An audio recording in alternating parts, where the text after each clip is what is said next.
A glimpse into the diversity of the city's tertiary students. It's Clubs Day at the University of Otago.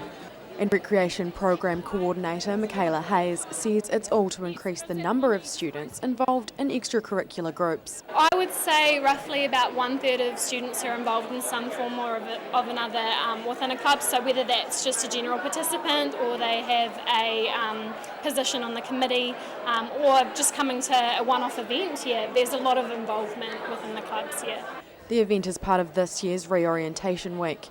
It's slightly smaller than usual this time around, but Hayes says there's a few new stalls for attendees to learn about and potentially join. At the start of the year, we get a lot of people through, so over about 5,000. Today we'll get at least maybe 2.5.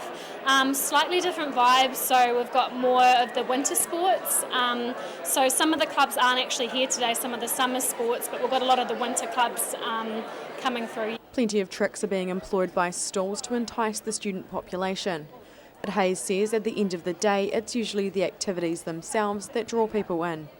And she says the executive's careful to make sure all the clubs are appropriate for the student body. We want to serve different purposes, so we want to have that freedom of voice, but also, not discriminating anyone or stuff like that. So normally it's up to our executive, and we have sort of a fair idea going in and presenting that information to the executive to make the decision. Weighing up all the positives and potentially negative effects on behalf of the student population, giving the city's future leaders the chance to broaden their horizons as much as possible during their tertiary years.